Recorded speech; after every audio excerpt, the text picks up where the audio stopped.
Mamá, por favor, esto es una locura. No puedes exigir 620.000 euros solo porque nos perdimos algunas cenas. No vengas a la cena de Nochebuena, es solo para la familia.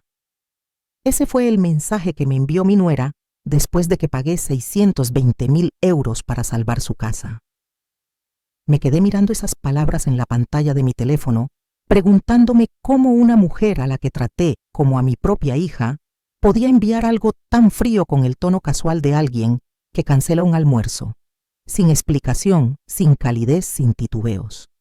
Solo una línea destinada a excluirme de una festividad que una vez organicé para toda la familia. La misma mesa familiar donde les había dado de comer incontables veces. La misma Nochebuena en la que mi difunto esposo solía trinchar el pavo mientras todos reían y discutían sobre quién se quedaba con la piel crujiente. Antes de continuar, déjame preguntarte algo. La Nochebuena se acerca y quiero saber cómo te estás preparando para la tuya este año. ¿Eres el anfitrión? ¿Eres tú quien cocina el cordero o llegas con los dulces? Quizás este año planeas saltártela por completo. Deja un comentario y dime desde dónde nos ves y cuáles son tus planes para Nochebuena. Y oye, si alguna vez tuviste tu propio momento de venganza durante las fiestas, o si alguien te desinvitó de algo después de que los ayudaras, también quiero escuchar esa historia. Dale a me gusta, suscríbete y vamos a seguir con esta historia juntos porque lo que sucede a continuación te va a impactar. Ahora, volviendo a ese mensaje, lo leí 3 veces, cada palabra más hiriente que la anterior. Lo curioso de la traición es que rara vez llega gritando. Se desliza en silencio, vestida con palabras amables que apenas ocultan la crueldad que hay debajo. Mi pulgar se detuvo sobre la pantalla. Una parte de mí quería llamarla de inmediato y preguntarle qué quería decir. Una parte de mí quería exigir una explicación para recordarle todo lo que había sacrificado. Pero otra parte de mí, la parte que se había vuelto más silenciosa y pequeña en los últimos 6 meses, de repente se despertó con una claridad que no había sentido en años. Así que escribí una respuesta simple: vale. Anotado. 2 palabras. Eso fue todo. No discutí. No la cuestioné. No rogué por una invitación, ni le recordé el dinero que les había dado. Simplemente reconocí su mensaje como se reconoce un informe meteorológico. Simple, distante, final. Y en ese momento, algo dentro de mí cambió. Los años de ceder, de excusar, de fingir que todo estaba bien cuando claramente no lo estaba. Todo eso finalmente tomó una forma que ya no podía ignorar. Dejé el teléfono sobre la encimera de la cocina y fui a mi dormitorio. Mi casa se sentía diferente esa noche. El silencio no era el suave y tranquilo habitual que acompaña a vivir sola. Era el tipo de silencio que llega justo antes de una tormenta. El tipo que presiona contra tus oídos y te hace contener la respiración sin darte cuenta. Abrí mi armario y saqué una caja de lata cerrada con llave del estante superior. Dentro había documentos que había archivado meses antes, papeles que mi abogado me había instado a guardar a salvo por si acaso. En ese momento pensé que estaba siendo demasiado cauteloso. Ahora entendía que él había visto lo que yo era demasiado amable para notar. Miguel y Julia habían firmado esos documentos sin leer una sola línea. Estaban demasiado desesperados, demasiado aliviados para cuestionar cualquier cosa que les pusiera delante. Confiar en mí era fácil. Respetarme aparentemente no lo era. Pasé los dedos por los bordes de los papeles sintiendo el peso de lo que representaban. Protección legal, límites claros, consecuencias que nunca imaginaron que importarían. Esa noche no lloré. No me enfurecí. Ni siquiera me sentí particularmente triste. Lo que sentí fue algo más tranquilo y mucho más peligroso: determinación. A la mañana siguiente me desperté con algo que no esperaba: 87 llamadas perdidas. Miré la pantalla de mi teléfono, viendo cómo notificación tras notificación iluminaba la pantalla. El nombre de Miguel aparecía una y otra vez mezclado con los mensajes frenéticos de Julia e incluso llamadas de sus familiares, personas que apenas conocía. Mamá, por favor, llámame. Necesitamos hablar. Algo va mal. Por favor, contesta. ¿Por qué no contestas? Dejé el teléfono y me preparé una taza de café. La tetera burbujeaba en la estufa llenando mi cocina con un sonido familiar que me resultó extrañamente reconfortante. Vertí el agua lentamente viendo subir el vapor y por primera vez en meses sentí que podía respirar correctamente. Sabían que algo andaba mal, lo sentían. Mi silencio finalmente había hablado más alto que cualquier discusión, pero aún no sabían lo que se avecinaba. No sabían que la mujer que desestimaron la madre, que excluyeron la persona que trataron como un cajero automático, con apegos emocionales ya había puesto en marcha algo que no se podía detener. Y no pensaba decírselo. Todavía no. Porque la venganza no comienza con la ira o confrontaciones dramáticas. Comienza con la calma.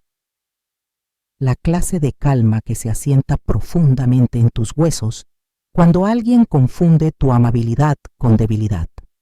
Una vez más, tomé un sorbo de mi café y dejé que mi teléfono vibrara de nuevo en la encimera. Otra llamada de Miguel. Otro mensaje de voz que no escucharía. Otra vibración que significaba que finalmente estaban empezando a entrar en pánico. Bien, que se pregunten, que se preocupen, que sientan el peso de ser ignorados. De la misma manera que yo lo sentía cada vez que cancelaban planes o me excluían de reuniones o enviaban esas pequeñas y educadas excusas sobre por qué no disfrutaría de sus fiestas. Pero antes de explicar lo que sucedió a continuación, déjame llevarte a donde comenzó todo este lío. Déjame mostrarte cómo una sola llamada telefónica a medianoche 6 meses antes me llevó a esta cocina, este café y este momento de perfecta y tranquila claridad. Porque la verdad es que ese mensaje de Nochebuena no fue el principio. Fue solo el momento en que finalmente dejé de fingir que todo estaba bien. Mi nombre es Elena y tengo 71 años. Sé lo que estás pensando. 71 suena a alguien que debería estar tomándose las cosas con calma, tal vez pasando los días viendo concursos o tejiendo mantas para nietos que visitan 2 veces al año. Pero esa nunca he sido yo. Perdí a mi esposo David hace 11 años. Ataque al corazón, rápido y cruel. De los que no te dan tiempo para despedirte o terminar la discusión que comenzaste esa mañana sobre a quién le tocaba sacar la basura. Un momento se estaba quejando de que el café estaba demasiado flojo y al siguiente se había ido. El dolor llegó en oleadas ese primer año. Algunos días funcionaba perfectamente. Otros días me sentaba en su sillón favorito y lloraba hasta que me dolía la garganta. Pero en algún lugar entre las flores del funeral marchitándose y las tarjetas de pésame amontonándose en un cajón que nunca volví a abrir, aprendí algo importante. El silencio puede ser un compañero. Puede sentarse contigo en el desayuno. Puede seguirte por el supermercado. Incluso puede arroparte por la noche cuando la cama se siente demasiado grande y la casa se siente demasiado vacía. Pero el silencio también puede ser una advertencia. Y la noche en que Julia envió ese mensaje, el silencio en mi casa se sintió diferente. No era el tranquilo habitual que acompaña a regar plantas o doblar la ropa. Era el tipo de silencio que llega justo antes de que una verdad que has estado evitando finalmente muestre su cara. Siempre he sido el tipo de persona que la gente subestima. Soy bajita. Apenas supero el 1,50 m con el pelo blanco que llevo corto, porque el pelo largo a mi edad me hace sentir que me esfuerzo demasiado. Uso zapatos cómodos. Hago la compra los martes cuando la tienda está menos concurrida. Pago mis facturas a tiempo y mantengo mi casa ordenada sin ser obsesiva. La gente ve a una mujer mayor tranquila y asume que soy frágil, que necesito protección, que no me doy cuenta de las cosas. Se equivocan. Me doy cuenta de todo. Me doy cuenta cuando la sonrisa de alguien no le llega a los ojos. Me doy cuenta cuando las conversaciones se quedan en silencio en el momento en que entro en una habitación. Me doy cuenta cuando las invitaciones dejan de llegar y las excusas se amontonan como platos sucios que nadie quiere lavar. Y especialmente me doy cuenta cuando mi hijo empieza a evitar el contacto visual. Miguel siempre fue un niño amable de corazón blando, de una manera que lo hacía fácil de amar y fácil de herir. Lloró cuando atropellamos a una ardilla en la carretera. Traía a casa gatos callejeros y discutía apasionadamente por qué teníamos que quedárnoslos. Era el niño que le daba su dinero para el almuerzo a los compañeros que olvidaban el suyo, incluso si eso significaba que él pasaba hambre. Esa amabilidad nunca lo abandonó, incluso cuando se convirtió en un hombre de 1,80 de altura y desarrolló los hombros anchos de su padre. Pero la amabilidad sin límites se convierte en debilidad. Y Miguel nunca aprendió a decir no a las personas equivocadas. Entra Julia. Se conocieron en un evento de empresa hace 7 años. Ella trabajaba en marketing, él trabajaba en ventas, y en 3 meses estaban comprometidos.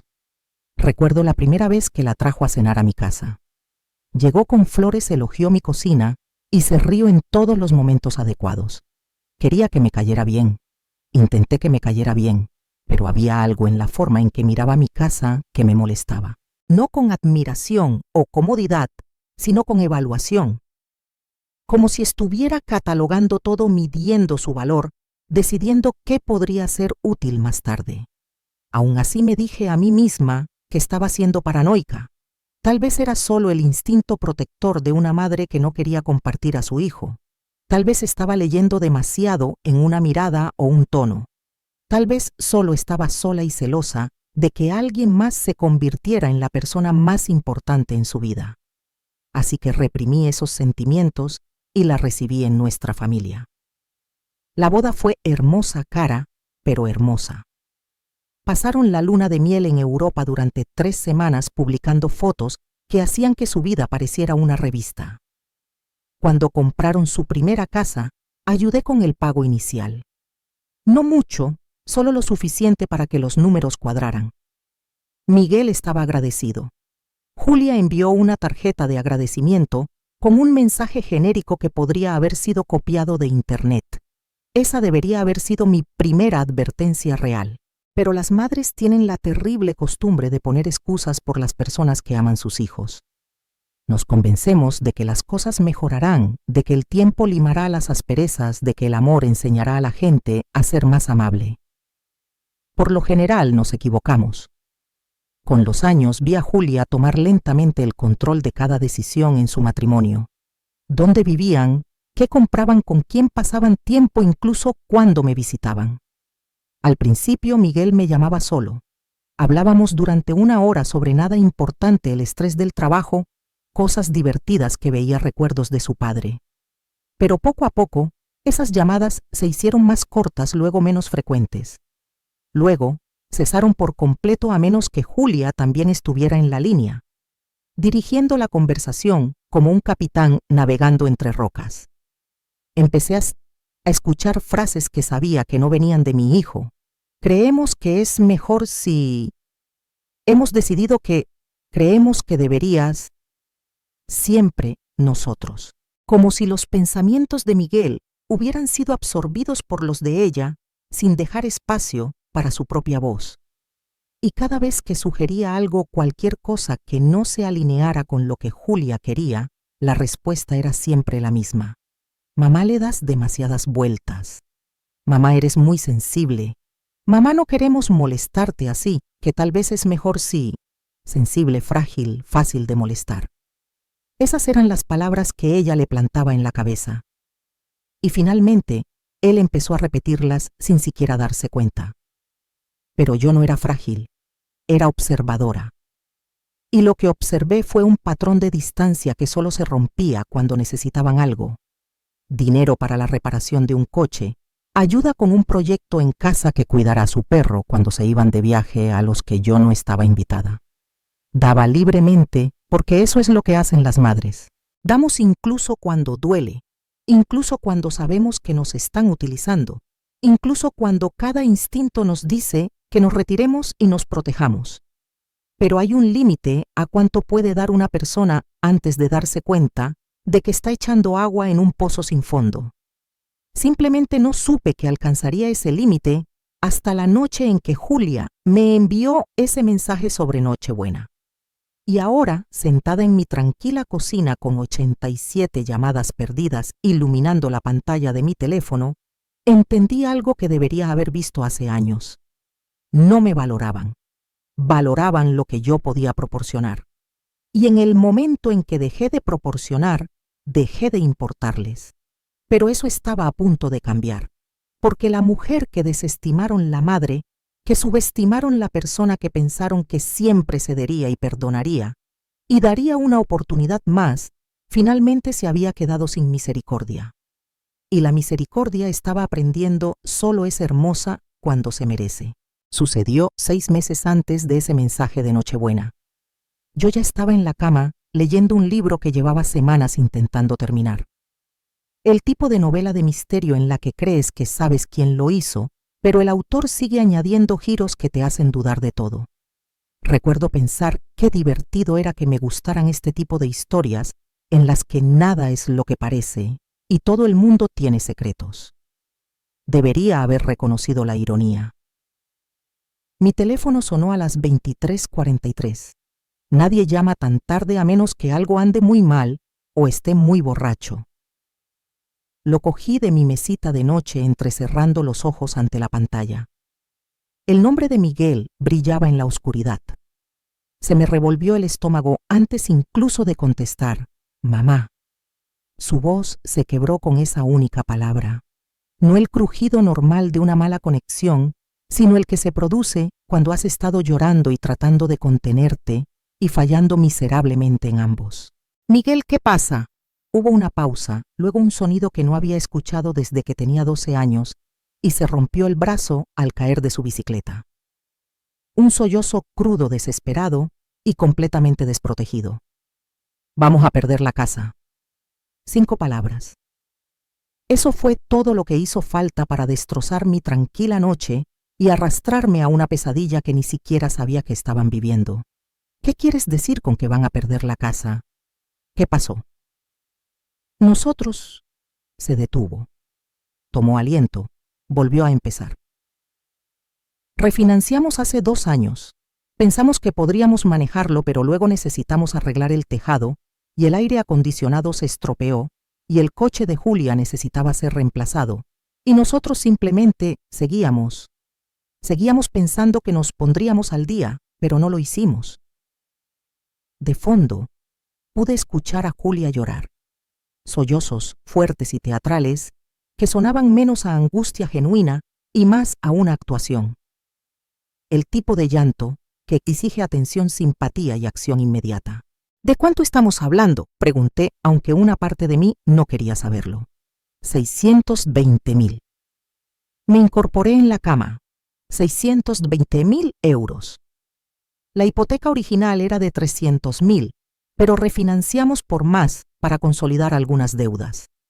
Y luego sacamos una línea de crédito hipotecario y luego un préstamo personal para cubrir algunas inversiones que no salieron bien. Y ahora todo vence a la vez y no podemos. Su voz se quebró de nuevo. «No podemos hacer los pagos, mamá. Van a embargar. Nos quedan quizás 60 días antes de perderlo todo». Mi mente calculaba rápidamente. 620.000 euros. Eso no era una deuda de tarjeta de crédito o el pago de un coche que se habían saltado. Eran años de decisiones acumulándose como basura que nadie quería sacar. Eso era vivir por encima de sus posibilidades y esperar que el futuro de alguna manera arreglara el presente. «Miguel, ¿cómo pudo pasar esto? Ambos tenéis buenos trabajos. Habéis estado trabajando constantemente. ¿A dónde fue el dinero?». La voz de Julia cortó el ruido de fondo aguda a pesar de las lágrimas. «Dile lo de la oportunidad de negocio. Dile que estábamos intentando invertir en nuestro futuro». Oportunidad de negocio. Esa frase me apretó el pecho. ¿Qué oportunidad de negocio? Miguel dudó. El primo de Julia tuvo esta idea de startup. Necesitaba inversores. Parecía sólida en ese momento. ¿Cuánto le disteis? 80.000. Cerré los ojos. 80.000 euros a un primo con una idea de startup. El tipo de decisión que toman las personas que ven demasiadas historias de éxito e ignoran todas las estadísticas de fracasos y el resto. Queríamos reformar la cocina y el viaje a Italia para nuestro aniversario, y Julia necesitaba un coche nuevo porque el suyo se estaba haciendo viejo, y pensamos que si invertíamos un poco más los rendimientos, lo cubrirían todo, pero no fue así. Y ahora, su voz se disolvió en algo que no podía soportar escuchar. Mi hijo amable, confiado, demasiado bueno para su propio bien, se estaba desmoronando al otro lado del teléfono. Y de fondo, los sollozos de Julia se hicieron más fuertes. Perfectamente sincronizados, perfectamente desesperados. Por favor, mamá, sé que es mucho pedir. Sé que metimos la pata, pero no sabemos qué más hacer.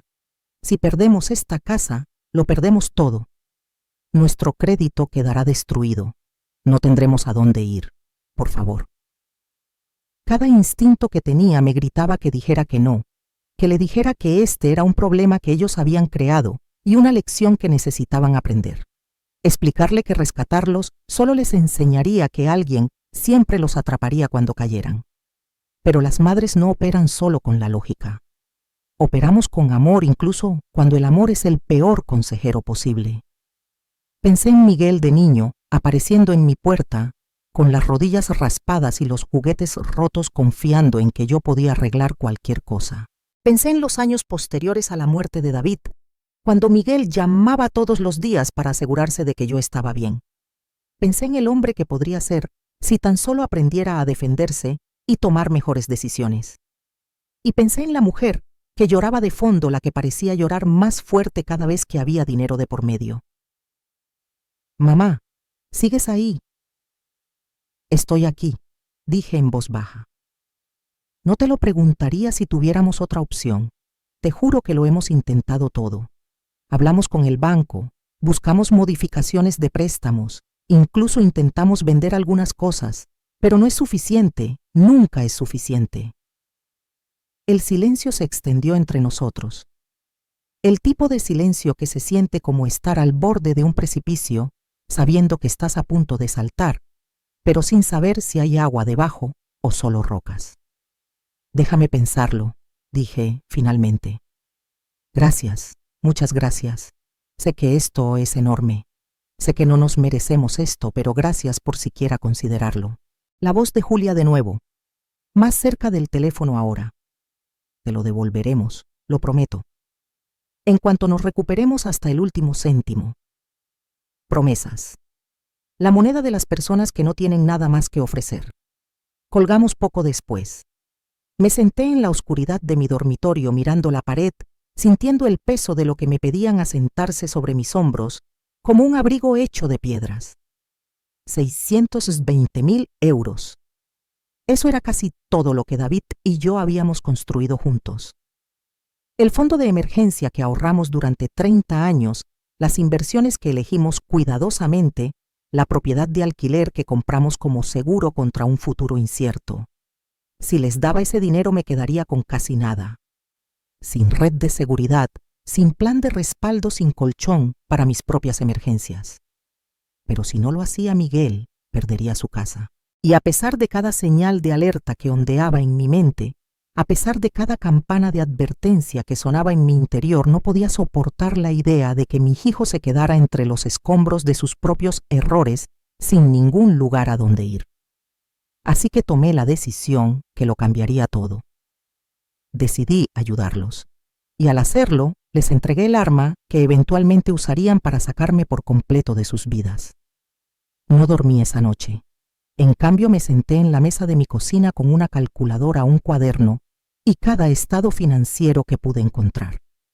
Números que representaban 30 años de cuidadosa planificación me devolvían la mirada. Números que David y yo habíamos construido juntos, céntimo a céntimo, sacrificio a sacrificio. El fondo de emergencia, 60.000 euros que habíamos ahorrado, saltándonos las vacaciones y conduciendo coches viejos y comiendo sobras hasta que estábamos hartos de ellas. La cartera de inversiones, 240.000 euros cuidadosamente cultivados durante décadas. Dinero que habíamos planeado usar para nuestros viajes de jubilación. los viajes que nunca pudimos hacer porque David murió antes de que pudiéramos empacar nuestra primera maleta. La propiedad de alquiler 320.000 euros en capital de una pequeña casa a 2 pueblos de distancia que habíamos comprado como seguro.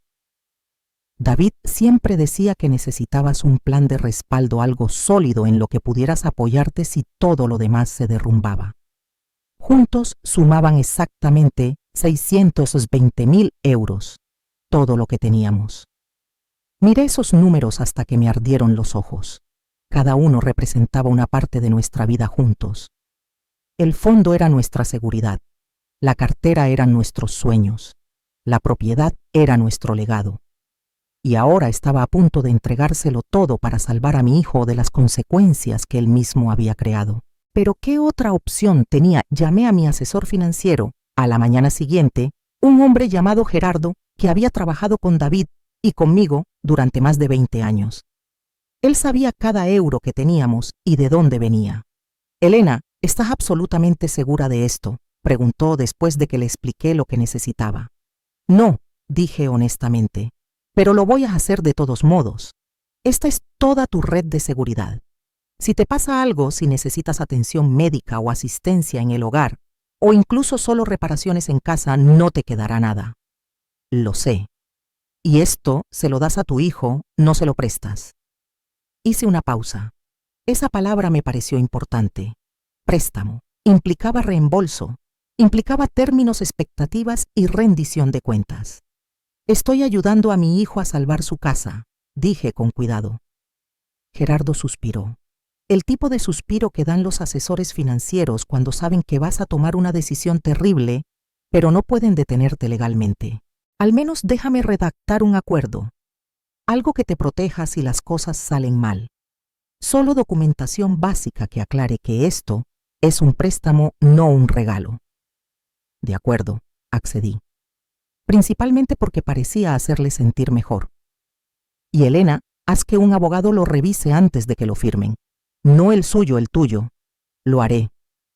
2 semanas después, me senté en la oficina de mi abogado con documentos extendidos sobre su escritorio. Javier había manejado el patrimonio de David después de su muerte y confiaba en él más que en la mayoría de la gente que conocía. Leyó el acuerdo que Gerardo había redactado, haciendo anotaciones en los márgenes, con un bolígrafo que probablemente costaba más que mi factura mensual del supermercado. «Esto está bien», dijo finalmente, «pero quiero añadir una cláusula de transparencia». «¿Qué es eso?». «Te permite liberar copias de este acuerdo a terceros si alguien te acusa de irregularidades relacionadas con estos fondos. Es una protección contra la calumnia o la difamación.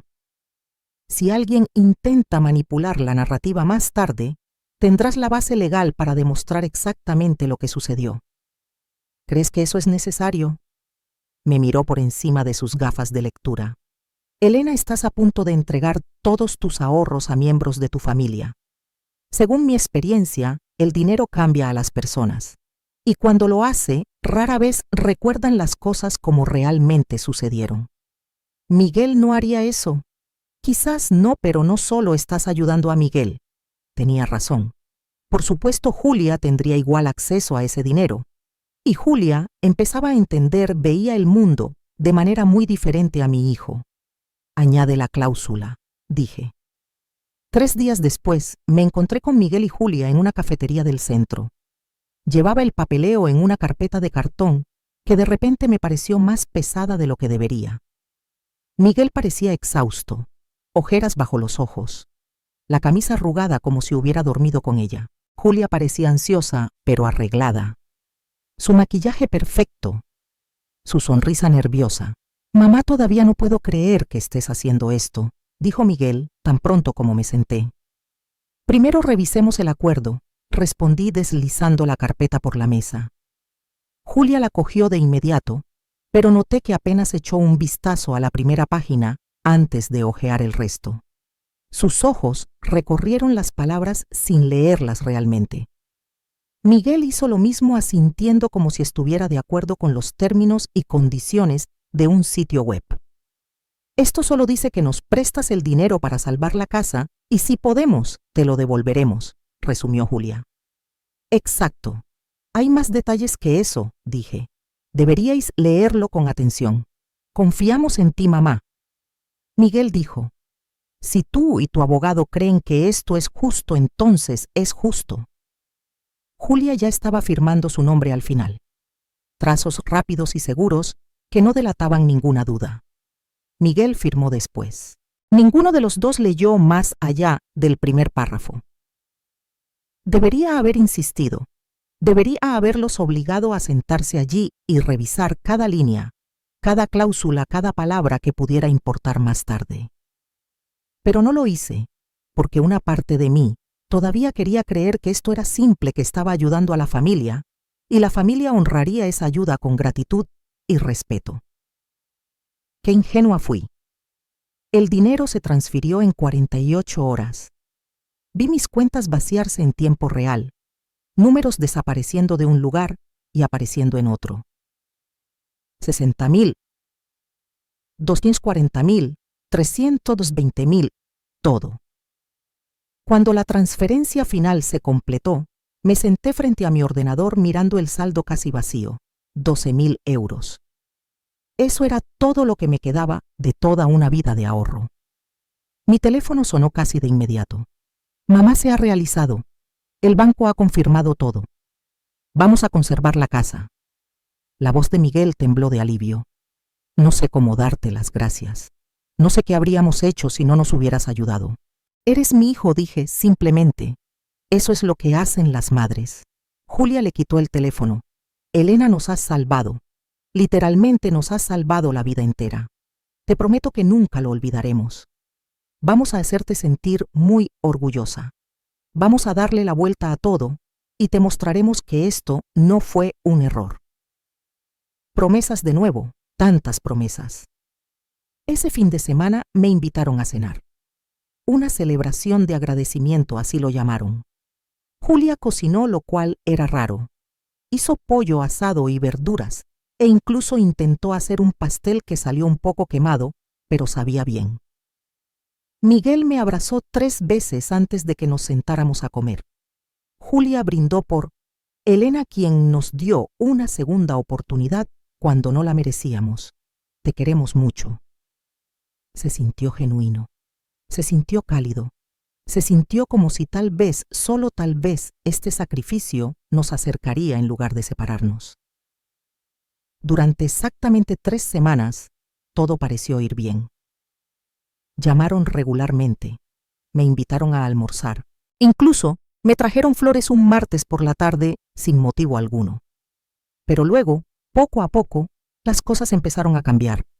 Las llamadas se hicieron más cortas, las invitaciones menos frecuentes, las flores dejaron de llegar.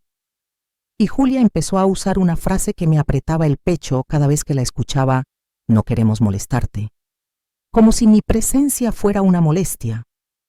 Como si pasar tiempo conmigo fuera una obligación en lugar de una elección. Me dije a mí misma que estaba imaginando cosas que simplemente estaban ocupados, volviendo a encarrilar sus vidas, que la distancia era temporal. Pero en el fondo, en ese lugar tranquilo, donde vive la verdad, incluso cuando no quieres reconocerla, sabía que algo había cambiado. Salvarlos no nos había acercado, les había dado permiso para alejarse. Porque la gente rara vez valora lo que llega con demasiada facilidad, y yo había hecho que salvarlos fuera demasiado fácil. La primera cena dominical perdida debería haberme dicho todo lo que necesitaba saber. Durante años teníamos un acuerdo. Cada 2 domingos, Miguel y Julia venían a cenar. Nada elegante, solo asado de ternera o pollo puré de patatas, las verduras que tuviera a mano. Era nuestro momento para ponernos al día, para mantenernos conectados, para sentirnos como familia. El domingo, después de que les transfiriera el dinero, vinieron como de costumbre. Miguel comió 3 veces y elogió todo. Julia elogió mi puesta en mesa y tomó fotos de su plato como si estuviera documentando pruebas de una vida perfecta. 2 semanas después, cancelaron a última hora. Algo surgió en el trabajo, dijeron. El domingo siguiente, ni siquiera llamaron. Simplemente enviaron un mensaje de texto 1 hora antes de que se suponía que llegaran. Lo siento mucho, no me siento bien. Aplazamos. Aplazamos. Como si las cenas familiares fueran citas que se podían reprogramar como las visitas al dentista. Me dije a mí misma que estaba bien. La gente se ocupa. La vida sucede. Probablemente todavía se estaban ajustando a su nueva estabilidad financiera. Probablemente trabajaban horas extra para asegurarse de no volver a esa situación. Calenté el estofado que había hecho y lo comí sola en una mesa puesta para 3. El patrón continuó. Planes cancelados. Excusas de última hora, mensajes de texto en lugar de llamadas telefónicas. Y poco a poco, dolorosamente, comencé a notar algo que me revolvía el estómago. No estaban demasiado ocupados para todos, solo para mí. Me enteré de la barbacoa en el jardín por una foto que Julia publicó en línea. Allí estaba Miguel en la parrilla con un delantal que le había regalado por Navidad. Allí estaba Julia riendo con un grupo de personas que vagamente reconocía de su boda. Había mesas llenas de comida, guirnaldas de luces colgadas entre los árboles y al menos 20 personas divirtiéndose en la casa que yo había salvado. No fui invitada. Miré esa foto durante más tiempo del que debería. Amplié sus caras felices y despreocupadas, miré la fecha. Era el sábado pasado. El mismo sábado, Julia me había enviado un mensaje de texto diciendo que estaban teniendo un fin de semana tranquilo en casa y que necesitaban descansar. Fin de semana tranquilo, ¿verdad? Podría haber dicho algo. Podría haber llamado a Miguel y preguntado por qué no me incluyeron, pero ya sabía la respuesta. O peor aún, recibiría una excusa envuelta en preocupación. No pensamos que lo disfrutarías, mamá. Fue ruidoso y se alargó hasta tarde. Sabemos que te gusta la paz y la tranquilidad. Como si fuera demasiado vieja y frágil para una barbacoa. El siguiente golpe llegó 3 semanas después. Había hecho mi famosa cazuela de pollo, la que a Miguel le encantaba desde que tenía 8 años. Pensé que tal vez, si aparecía con comida como solía hacer cuando él se mudó por primera vez, podríamos pasar un tiempo juntos. Sin presiones, sin expectativas, solo una madre visitando a su hijo.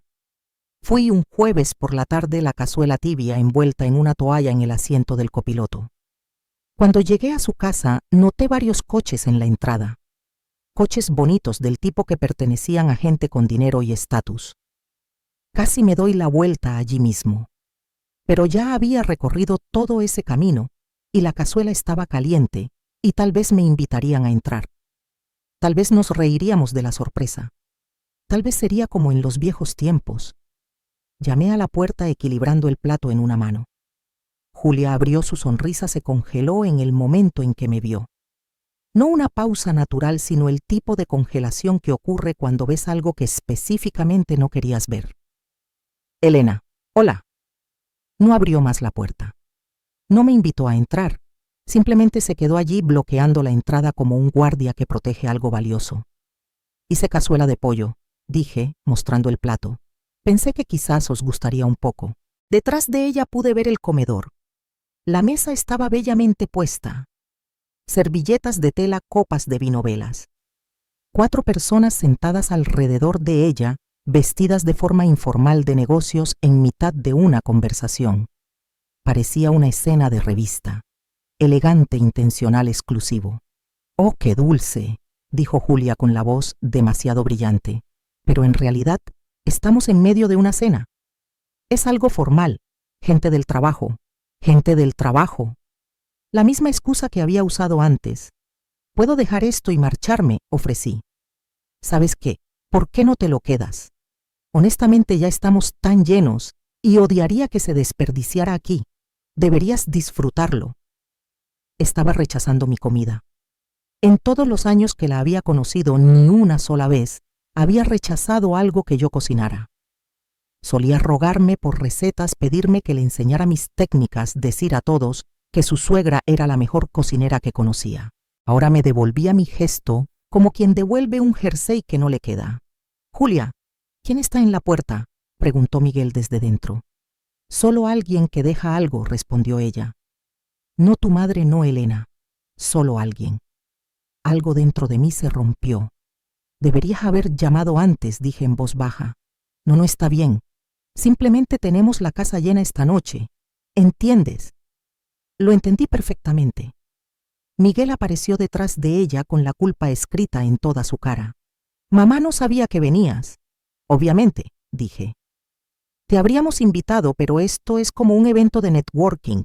El jefe de Julia y algunos clientes. Es importante para su carrera. Importante para su carrera. Pero aparentemente yo no era lo suficientemente importante como para siquiera mencionarla. Está bien, mentí. Me voy a casa. Espera, te acompaño, dijo Miguel. Pero la mano de Julia en su brazo lo detuvo. Cariño, están esperando el siguiente plato, dijo dulcemente. Estoy segura de que tu mamá entiende. Él dudó. Por un momento pensé que podría elegirme, que podría decirle a su esposa que su madre apareciendo con comida era más importante que impresionar a su jefe. Que quizás recordaría que yo era la razón por la que aún tenían esa casa para organizar cenas, pero no lo hizo. Gracias por pasarte, mamá. Te llamo mañana. La puerta se cerró. Me quedé en su porche con una cazuela que de repente me pareció que pesaba 100 kilos. A través de la ventana pude verlos volver a la mesa. Las risas flotaban en el aire de la tarde. Alguien hizo un brindis. Las copas tintinearon. La vida continuaba dentro, cálida, brillante y llena. Y yo me quedé afuera en la oscuridad creciente, comprendiendo finalmente lo que debería haber sabido desde el principio. No me querían a mí, querían lo que yo podía proporcionar. Y ahora que les había dado todo, no me quedaba nada que ofrecer, lo que significaba que para ellos me había convertido en nada. Volví a mi coche, coloqué la cazuela en el asiento del pasajero y conduje a casa en silencio. Esa noche me comí el pollo sola. Cada bocado sabía a la verdad que había estado tragando durante meses. No era familia. Era un recurso que habían agotado, y los recursos agotados se tiran. Las semanas posteriores al incidente de la cazuela fueron más tranquilas de lo que esperaba. Miguel llamó una vez disculpándose por aquella noche. Dijo que Julia se sentía fatal por haberme rechazado. Dijo que habían estado bajo mucha presión en el trabajo, intentando demostrar su valía, intentando reconstruir su estabilidad. Dijo todas esas cosas que la gente dice cuando sabe que te ha hecho daño, pero no quiere cambiar su comportamiento. Acepté su disculpa porque eso es lo que hacen las madres. Aceptamos, perdonamos. Hacemos que sea fácil para nuestros hijos volver a hacernos daño. Octubre se convirtió en noviembre. El aire se volvió más frío. Los árboles soltaron sus hojas en montones que había que rastrillar. Y cada año por estas fechas empezaba a planear la Nochebuena. Desde que tengo memoria, la Nochebuena había sido mi fiesta. David solía bromear diciendo que yo empezaba a planear el menú en septiembre, probando recetas y haciendo listas que cubrían cada superficie de la cocina. Después de su muerte, la tradición continuó, pero a menor escala. Solo Miguel, Julia y yo. A veces un vecino o un amigo que no tenía dónde ir. Nunca fue elegante, solo pavo relleno, puré de patatas judías verdes y 3 tipos diferentes de tarta, porque nunca podía elegir solo uno. Este año ya había comprado el pavo. 20 kilos, suficiente para las sobras. Había escrito mi menú, revisado mi despensa, hecho una lista de la compra de todo lo que aún necesitaba. Le envié un mensaje de texto a Miguel 2 semanas antes de Nochebuena. Con ganas de veros a los 2 el 24. Voy a hacer la receta de relleno favorita de tu padre. Él respondió con un emoji de pulgar hacia arriba. Eso debería haber sido mi advertencia. Miguel nunca usaba emojis cuando tenía algo real que decir, pero lo ignoré. Elegí creer que todo estaba bien. La víspera de Nochebuena pasé la tarde limpiando mi casa, desempolvando estantes, aspirando alfombras, puliendo la mesa del comedor hasta que brilló. Saqué la buena vajilla, la que David y yo recibimos como regalo de boda. Porcelana blanca con pequeñas flores azules en los bordes. La casa parecía lista, se sentía lista. Incluso había puesto un pequeño centro de mesa con piñas y velas, el tipo de decoración que hace que una habitación se sienta más cálida. A las 21:17, mi teléfono vibró con un mensaje. Yo estaba en mi dormitorio ya en camisón leyendo antes de dormir. Cogí el teléfono esperando algo simple. Tal vez Miguel confirmando a qué hora llegar. Tal vez Julia preguntando si debía llevar vino en su lugar. Vi esto. No vengas a la cena de Nochebuena. Es solo para la familia. Sabemos que gastaste 620.000 euros para salvar nuestra casa, pero solo queremos unas vacaciones sencillas y privadas. Gracias por tu comprensión. Lo leí 3 veces. Cada vez las palabras se sentían más afiladas, más frías, más deliberadamente crueles. No vengas a la cena de Nochebuena. No necesitamos posponer. Podemos reprogramar. O incluso, este año no somos anfitriones. Simplemente no vengas. Y luego, esa frase que me hizo temblar las manos, es solo para la familia. Solo para la familia. Como si yo no fuera familia. Como si la mujer que dio a luz a Miguel, que lo crió, que liquidó todos sus ahorros para rescatarlo, no fuera lo suficientemente familia como para sentarse a una mesa en una casa que ella había salvado. Me quedé mirando el mensaje hasta que la pantalla se volvió borrosa. Mi primera reacción no fueron lágrimas, no fue sorpresa, ni siquiera fue ira, fue claridad. La clase de claridad que llega cuando has estado deambulando en la niebla durante meses y de repente el aire se despeja y puedes ver exactamente dónde estás y cómo llegaste allí. Cada cena cancelada, cada llamada perdida, cada excusa sobre estar demasiado ocupado, demasiado cansado o demasiado abrumado, cada evento al que no fui invitada, cada momento en que me hicieron sentir como una carga en lugar de una bendición. Todo condujo aquí a este mensaje, a este momento, a este desprecio casual enviado a las 21:17 la noche, antes de unas vacaciones que había pasado semanas preparando. No me valoraban, nunca lo habían hecho. Fui útil cuando tenía algo que dar. En el momento en que lo di todo, me volví desechable. Mis dedos se movieron por la pantalla casi automáticamente. Escribí 2 palabras. Vale. Anotado. Eso fue todo.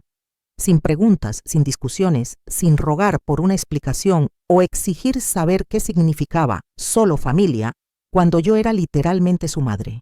Solo 2 palabras que tenían más peso del que Julia jamás entendería. Dejé el teléfono en mi mesita de noche y miré alrededor de mi dormitorio.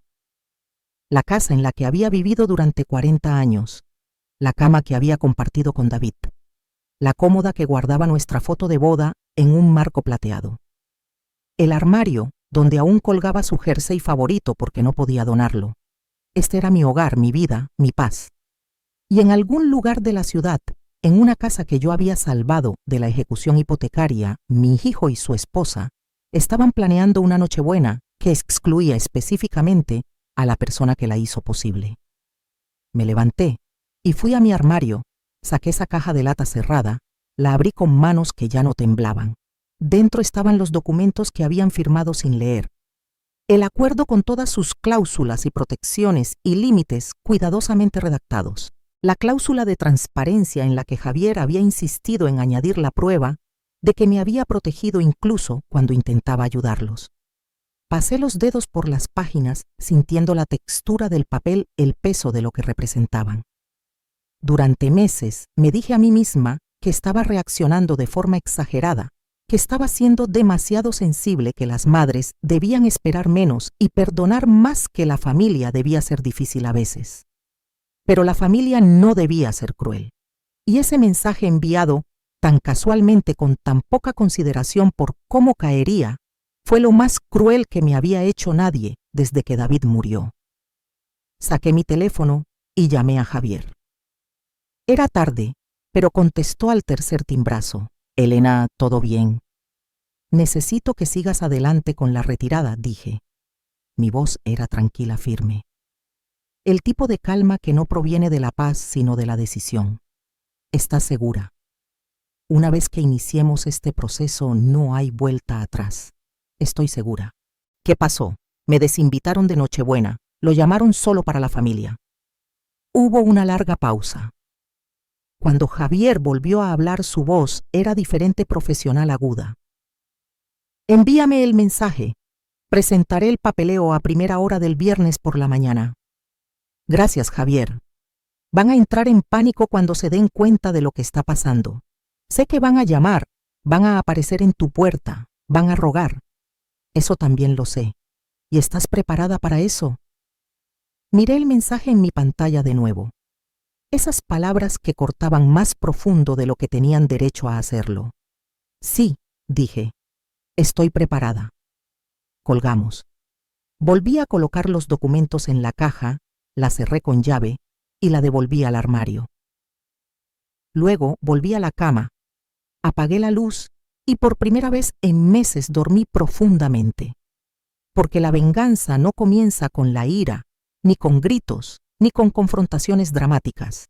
Comienza con una decisión silenciosa, tomada en la oscuridad, por alguien que finalmente comprende que la amabilidad sin límites es solo otra forma de decir que te están usando. Y yo había terminado de ser usada. Mañana era Nochebuena. Comerían su comida solo para la familia sin mí, y para cuando las sobras hubieran desaparecido, entenderían exactamente lo que habían perdido cuando enviaron ese mensaje. No solo mi presencia, sino mi protección. La mañana después de ese mensaje me desperté sintiéndome extrañamente ligera. No feliz, no aliviada, sino liberada, como si hubiera estado cargando algo pesado durante meses y finalmente los hubiera dejado. Preparé café, regué mis plantas, me senté en la mesa de la cocina con el sol de la mañana entrando por la ventana. Todo parecía igual que siempre, pero algo fundamental había cambiado.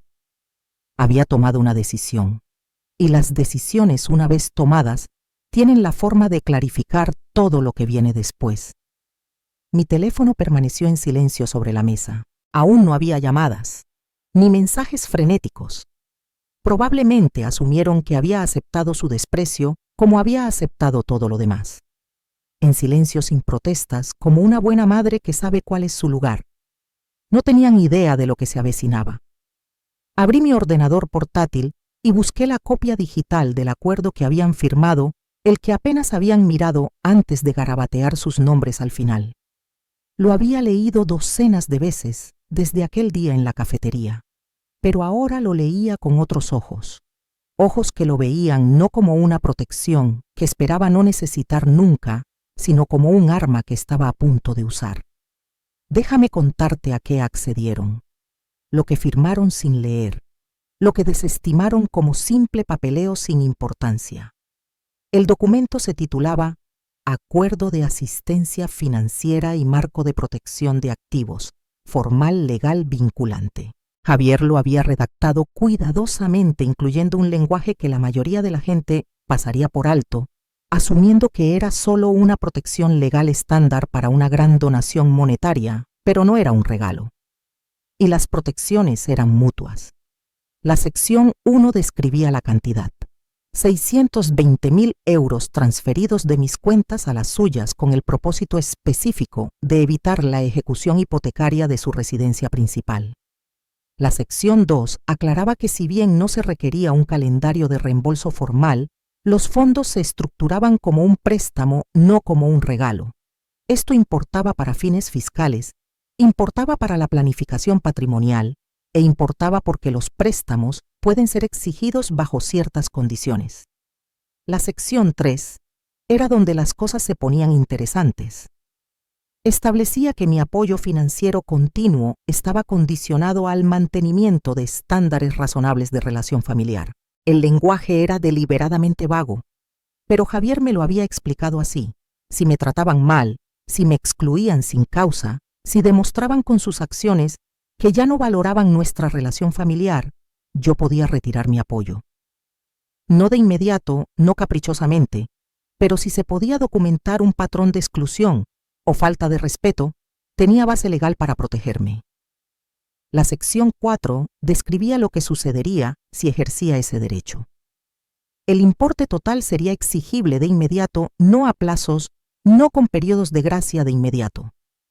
Si no podían pagar en 30 días, la deuda se convertiría en un gravamen sobre su propiedad. La casa que yo había salvado se convertiría en garantía del dinero que me debían. Y si aún no podían pagar, tenía derecho a forzar una venta. Cuando Javier me explicó por primera vez esta sección, dudé. «Eso parece duro», le dije. «Es protección», respondió. «Les estás dando todo lo que tienes. Lo mínimo que pueden hacer es tratarte con el respeto básico. Y si no lo hacen, no deberías quedarte sin nada mientras ellos disfrutan de la vida que tú financiaste». Estuve de acuerdo porque tenía sentido, pero nunca pensé que lo usaría hasta ahora. La sección 5 era la cláusula de transparencia, la parte que Julia lamentaría más. Establecía que si alguien, incluidos Miguel o Julia, hacía declaraciones falsas o engañosas sobre la naturaleza de mi ayuda financiera, yo tenía derecho a entregar el acuerdo completo a cualquier parte relevante, familiares, amigos, miembros de la comunidad, cualquiera que necesitara ver la verdad. Esto no se trataba de humillación pública, se trataba de protección contra la calumnia. Javier había visto demasiados casos en los que miembros generosos de la familia eran pintados como villanos después de dar todo lo que tenían. Personas que ayudaban siendo acusadas de manipulación o control o esperando secretamente algo a cambio. La cláusula de transparencia significaba que si intentaban manipular la narrativa, yo podía mostrar exactamente lo que sucedió. Sin adornos, sin interpretaciones, solo el documento firmado que demostraba que los había ayudado y no les había pedido nada más que decencia humana básica a cambio. Había una sección más, la sección 6, la que más importaría en los próximos días. Les exigía mantener una comunicación de buena fe e inclusión en eventos familiares importantes. Otra frase vaga, pero Javier había sido específico sobre lo que significaba. Fiestas, cumpleaños, grandes celebraciones. El tipo de eventos que definen las relaciones familiares. Si me excluían sistemáticamente de estos eventos sin causa razonable, constituía un incumplimiento del acuerdo, no. Un incumplimiento menor, no algo que pudiéramos pasar por alto, sino una violación fundamental del espíritu en que se dio el dinero. Nunca la harán cumplir contra ti, había dicho Javier cuando lo redactamos. Te necesitan demasiado. Estarán lo suficientemente agradecidos como para incluirte de forma natural. Se había equivocado. Habían cogido el dinero, firmado los papeles, y luego, lenta y metódicamente, me habían apartado de sus vidas. Cada cena cancelada, cada llamada perdida, cada evento del que me enteraba a través de las redes sociales en lugar de una invitación. Y ahora este mensaje de Nochebuena que lo decía tan claro, que ni un abogado podría malinterpretarlo, es solo para la familia. Esa frase por sí sola era suficiente para activar la sección 6. Pero combinada con todo lo demás, los meses de exclusión y desprecio, creaba un patrón innegable. Cogí mi teléfono y volví a mirar el mensaje, lo leí una vez más, para asegurarme de que no estaba exagerando, de que no estaba siendo demasiado sensible, demasiado frágil, demasiado vieja para entender lo que realmente querían decir. Pero no importaba cuántas veces lo leyera, el significado seguía siendo el mismo. No me querían allí, y se sentían lo suficientemente cómodos en su posición, lo suficientemente seguros en su casa, lo suficientemente confiados en mi continua generosidad, como para decírmelo directamente. Habían olvidado una cosa crucial. La casa no era segura. Su posición no era segura, y mi generosidad tenía límites que nunca se habían molestado en encontrar hasta ahora. Llamé a Javier. Era la mañana de Nochebuena. Probablemente estaba con su familia preparando su propia comida, disfrutando de sus propias tradiciones. Elena contestó. He estado esperando tu llamada. ¿Has cambiado de opinión? No, dije con firmeza. Quiero seguir adelante hoy. Hoy es Nochebuena. Exacto, están teniendo su Nochebuena solo para la familia. Creo que es apropiado que la pasen entendiendo lo que realmente significa la familia. Hubo una pausa, luego un sonido que podría haber sido una sonrisa. ¿Quieres que reciban la notificación hoy? Sí, será por correo electrónico y entrega digital certificada. Ambos la recibirán probablemente a la hora de la cena. Perfecto. Elena, una vez que envíe esto no hay vuelta atrás. El plazo de 30 días comienza de inmediato. Entiendo. Entrarán en pánico. Te llamarán. Aparecerán en tu casa. Déjalos. Otra pausa, más larga esta vez. De acuerdo, dijo Javier. Dame 2 horas. Tendré todo presentado y enviado antes del mediodía. Gracias. Y Elena, por si sirve de algo, creo que estás haciendo lo correcto. Nadie debería ser tratado como te trataron a ti, especialmente por las personas a las que salvaron. Colgamos. Miré alrededor de mi tranquila cocina la casa, donde había planeado celebrar la Nochebuena, la mesa que hoy estaría vacía, el pavo que ya había donado a un vecino que tenía la casa llena de invitados. Todo seguía en calma, listo.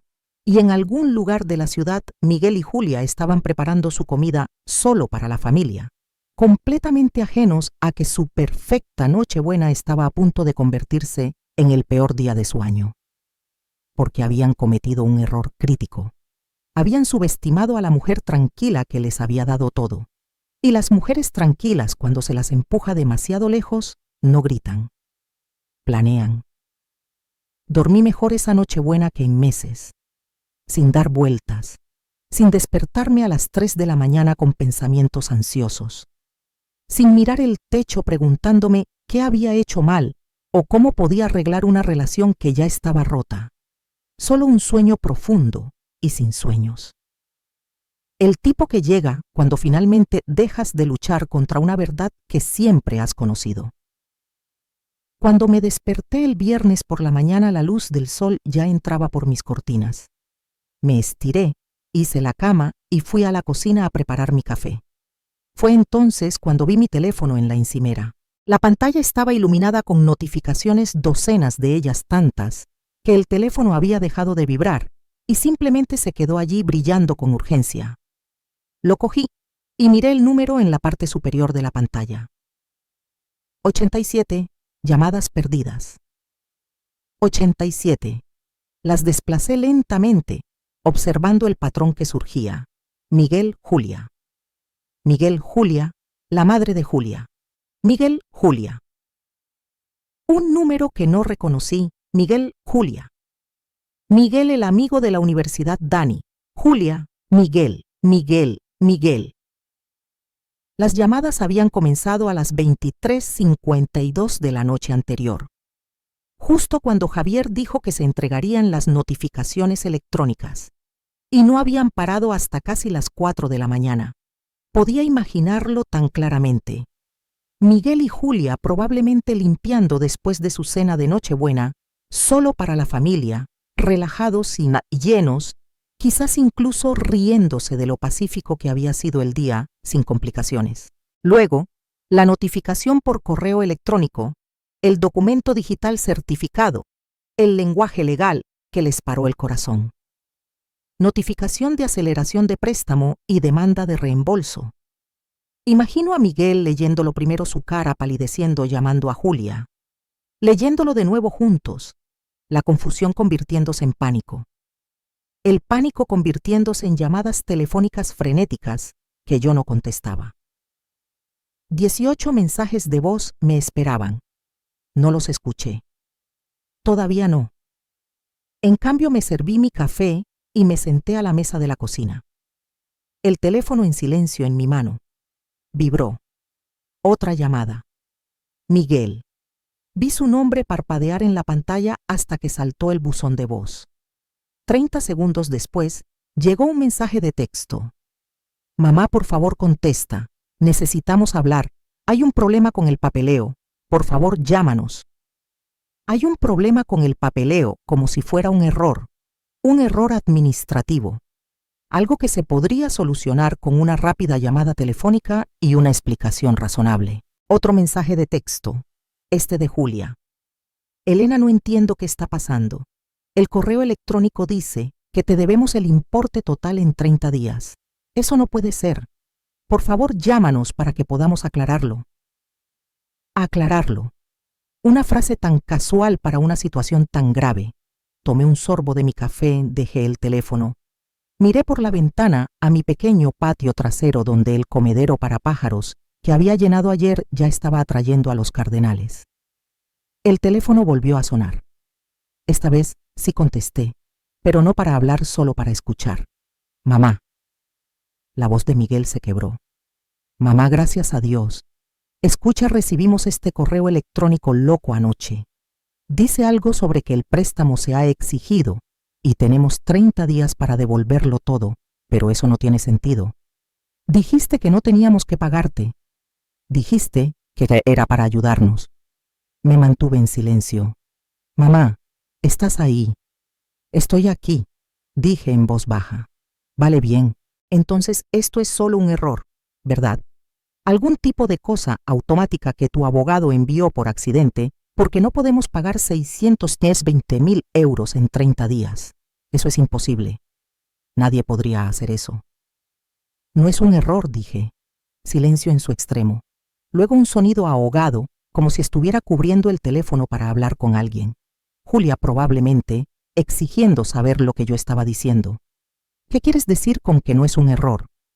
Quiero decir exactamente lo que dice el documento. El préstamo se ha exigido. Tenéis 30 días. ¿Pero por qué? No hicimos nada malo. Hemos estado pagando la casa. Estamos de nuevo en el buen camino. Todo está bien. ¿Lo están?, pregunté. ¿Está todo bien? Sí. Quiero decir, estamos mucho mejor. La casa está segura. Estamos manejando mejor nuestro dinero. Estamos exactamente donde necesitamos estar. ¿Y dónde estoy yo, Miguel? Otra pausa, más larga esta vez. ¿Qué quieres decir? ¿Dónde estoy yo en tu vida? En tu familia, en tus planes. Eres mi madre. Siempre vas a estar en mi vida. Lo estoy. Porque ayer me enviaste un mensaje diciendo que Nochebuena era solo para la familia, lo que significa que no me consideras familia. Le oí respirar bruscamente. El sonido de alguien que se da cuenta de que ha pisado una mina terrestre pero no sabe cómo retroceder sin provocar la explosión. Mamá, eso no fue. Julia no lo dijo así. Solo quiso decir que iba a ser algo pequeño. Solo nosotros dos. Tranquilo. Pensamos que querrías un descanso de ser la anfitriona. Yo no fui la anfitriona. Iba a ser la anfitriona hasta que me dijiste que no viniera. Salió mal. El mensaje salió mal. Te habríamos invitado, pero pensamos que necesitabas descansar. Siempre estás tan estresada después de las grandes cenas. Mentiras. Cómodas. Mentiras fáciles que probablemente se había contado a sí mismo hasta que se las creyó. Miguel, ¿recuerdas haber firmado el acuerdo? ¿El qué? El papeleo. Cuando te di el dinero, los documentos que ambos firmasteis, apenas. Estábamos tan estresados, solo queríamos salvar la casa. Dijiste que era algo estándar. ¿Lo leíste? Silencio. ¿Leíste lo que firmaste? En realidad no, admitió. Confiábamos en ti. Deberías haberlo leído, porque si lo hubieras hecho sabrías que el dinero era condicional. Sabrías que excluirme de los eventos familiares se considera un incumplimiento. Sabrías que despreciarme como lo habéis hecho durante meses era exactamente lo que desencadenaría esta situación. Mamá, por favor, esto es una locura. No puedes simplemente exigir 620.000 euros porque nos perdimos algunas cenas. No se trata de cenas perdidas. Se trata de un patrón. Se trata de ser desinvitada de las fiestas. Se trata de estar en tu porche con comida mientras tú organizabas a otras personas.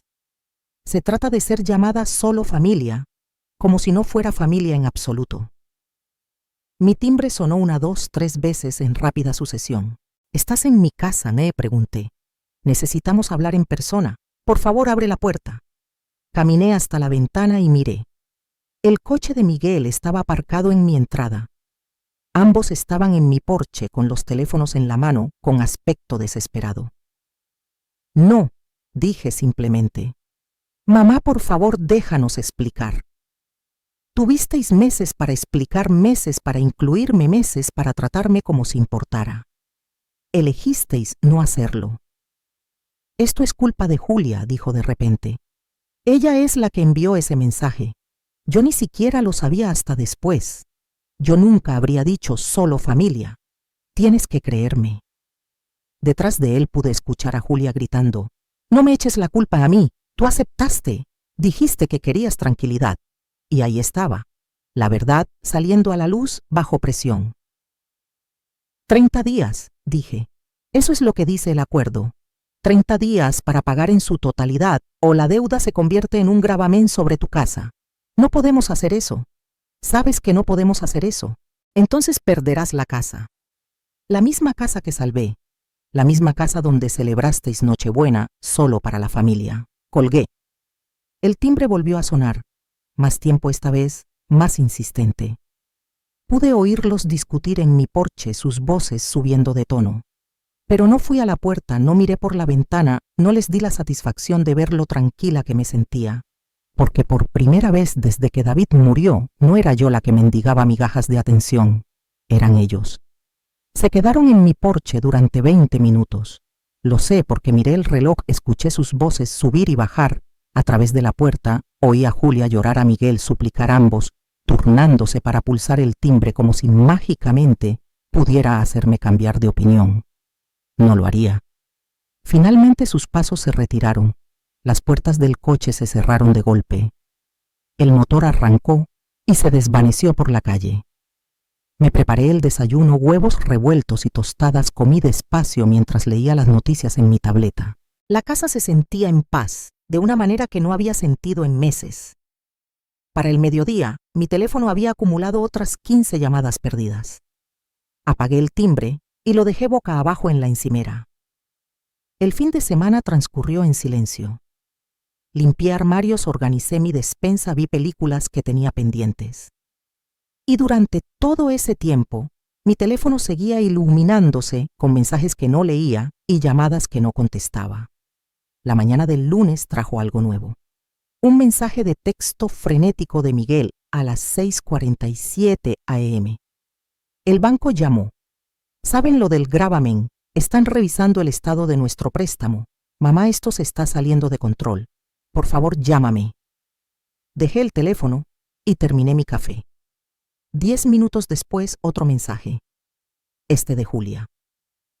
Nuestro prestamista hipotecario quiere documentación de todas nuestras deudas. Dicen que si hay un gravamen sobre la casa, afecta los términos de nuestro préstamo. Elena, estás destruyendo todo lo que hemos construido. Por favor, detén esto.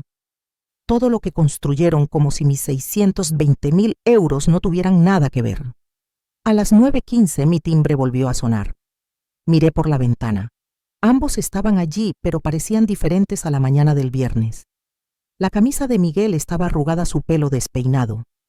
Julia no llevaba maquillaje, sus ojos rojos e hinchados. Parecían personas que no habían dormido en días. Bien. Abrí la puerta, pero no los invité a entrar.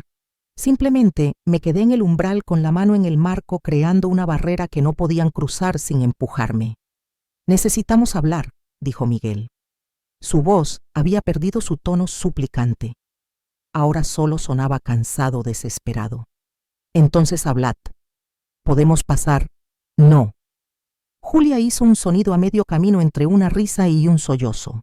¿Estás hablando en serio? Ni siquiera nos dejas entrar. Dejaste claro que no soy bienvenida en tu casa. Les extiendo la misma cortesía. Eso fue un malentendido, dijo Miguel rápidamente. Un malentendido estúpido y horrible. Julia ya lo explicó. No quiso decir solo familia como sonó. ¿Cómo quiso decirlo? Se miraron. Ninguno tenía una respuesta. El banco amenaza con exigir nuestra hipoteca completa, dijo Miguel cambiando de táctica. Dicen que el gravamen crea un riesgo que no aceptaron. Podríamos perderlo todo. Ya lo perdisteis todo, dije con calma. Hace 6 meses. Yo soy la que os salvó y ahora soy la que cobra lo que me debéis. No tenemos 620.000 euros, dijo Julia con la voz quebrada. Sabes que no lo tenemos. Nadie tiene ese tipo de dinero guardado. Estás pidiendo algo imposible. Entonces deberías haber pensado en eso antes de enviarme ese mensaje. Fue un mensaje, un error, y vas a destruir nuestras vidas enteras por ello. No fue un mensaje. Fueron meses de exclusión, meses de cancelar planes y evitarme y tratarme como si fuera una carga. Ese mensaje fue solo el momento en que finalmente dijiste en voz alta lo que me habías estado mostrando durante medio año. Miguel dio un paso adelante con las manos levantadas como si intentara calmar a un animal asustado. Mamá, por favor, sé que metimos la pata. Sé que te dimos por sentada. Sé que deberíamos haberte tratado mejor, pero este castigo no se ajusta a lo que hicimos. Esto es nuclear. Lo es porque desde donde estoy, todo lo que hago es pedir mi dinero de vuelta. Dinero que acordasteis devolver si no se cumplían ciertas condiciones. Firmasteis ese acuerdo. No os molestasteis en leerlo, pero lo firmasteis. Lo firmamos porque confiábamos en ti, dijo Julia amargamente. Pensamos que nos estabas ayudando no tendiéndonos una trampa. Os estaba ayudando, y todo lo que pedí a cambio fue respeto básico, inclusión básica, reconocimiento básico de que existo. Ni siquiera pudisteis darme eso. ¿Y ahora qué? La voz de Miguel se quebró. ¿Quieres que perdamos nuestra casa? ¿Quieres que estemos en la calle? ¿Es eso lo que te haría feliz? Quiero que entendáis las consecuencias. Quiero que sintáis lo que se siente cuando alguien con quien contabas te retira su apoyo. Quiero que sepáis lo que se siente al ser despreciado, excluido y tratado como si no importaras. Julia se secó los ojos con el dorso de la mano. Iremos a un abogado. Lucharemos contra esto. No puedes cambiar los términos de un regalo después de haberlo dado. No fue un regalo. Fue un préstamo. Y vuestro abogado os dirá lo mismo que ya me ha dicho el mío. El acuerdo es legalmente vinculante. Lo firmasteis. Violasteis los términos. Y ahora el importe total es exigible. Le diremos a todo el mundo lo que estás haciendo, amenazó ella. Les diremos cómo usas el dinero para controlarnos, cómo nos estás castigando por querer unas vacaciones tranquilas. Sonreí. No una sonrisa cálida, no una sonrisa amistosa, sino la sonrisa de alguien que ya había pensado 3 pasos por delante. Adelante, dile a quien quieras, porque el acuerdo incluye una cláusula de transparencia. En el momento en que empieces a difundir tu versión de los hechos, tengo el derecho legal de divulgar la documentación completa a quien la pida cada firma, cada cláusula, cada mensaje de texto. A ver qué historia cree la gente cuando vea las pruebas. Su cara se puso blanca. Querías distancia, continué. Me querías fuera de tu círculo familiar. Querías vacaciones sin mí, pues te estoy dando exactamente lo que pediste. Distancia.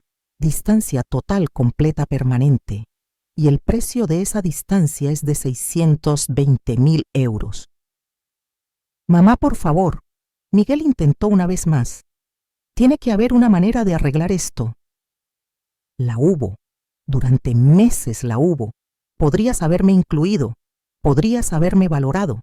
Podrías haberme tratado como familia en lugar de como un cajero automático con el que te avergonzaba que te vieran. Pero no lo hiciste. Y ahora el tiempo para arreglar las cosas ha pasado. Entonces eso es todo, dijo Julia con la voz hueca. ¿Realmente vas a quitarnos todo? No, corregí. Estoy recuperando lo que era mío. Vosotros sois los que lo gastasteis, lo desperdiciasteis, y luego me tirasteis a la basura cuando ya no me necesitabais. Esto es solo que viváis con las decisiones que tomasteis. Di un paso atrás y puse mi mano en la puerta. Os quedan 26 días. Os sugiero que resolváis algo. Entonces cerré la puerta y la cerré con llave. Durante 3 días mi teléfono permaneció en silencio. Sin llamadas de Miguel, sin mensajes de Julia, sin timbres frenéticos al amanecer. Era como si finalmente hubieran aceptado que hablaba en serio. Debería haberlo sabido. El jueves por la tarde, mi hermana me llamó. Laura, que vivía a 2 horas de distancia y que normalmente solo me contactaba en cumpleaños y fiestas. Elena, necesito preguntarte algo, dijo después de un breve saludo. De acuerdo. Es cierto que estás obligando a Miguel y Julia a dejar su casa. Mi mano se apretó en el teléfono. ¿Quién te dijo eso? Julia me llamó. Estaba llorando. Dijo que les diste dinero para salvar su casa y ahora lo estás exigiendo de vuelta de inmediato. Dijo que van a perderlo todo porque cambiaste de opinión sobre ayudarlos. Ahí estaba. La historia que Julia estaba contando. La versión en la que yo era la villana que prometió ayuda y luego, cruelmente, la arrebató. Eso no fue lo que pasó, dije. Entonces, ¿qué pasó? Porque ella hizo que pareciera que los estás castigando por algo pequeño. Dijo que te enfadaste por un malentendido de vacaciones y ahora les estás destruyendo la vida. Malentendido de vacaciones. Qué forma tan suave de describir haber sido desinvitada de Nochebuena. Laura. Julia mencionó cuál fue ese malentendido. Dijo que querías venir a Nochebuena y te preguntaron si podías posponerlo porque iban a tener una pequeña cena privada. Dijo que te lo tomaste personalmente. Me dijeron que no fuera. Dijeron que era solo para la familia, después de que yo gastara 620.000 euros para salvar su casa. Silencio entonces. Solo para la familia, pero eres la madre de Miguel. Exacto, está bien. Eso es peor de lo que ella lo hizo sonar. Pero aún así, Elena quitarles la casa por un mensaje de texto grosero parece extremo. No fue un mensaje de texto. Fueron meses de exclusión, meses de planes cancelados y llamadas ignoradas. Y el dinero no fue un regalo. Fue un préstamo con términos claros que ambos firmaron. Ellos violaron esos términos. Sabían ellos acerca de esos términos. Firmaron un acuerdo legal. Que se molestasen o no en leerlo no es mi problema. Laura suspiró.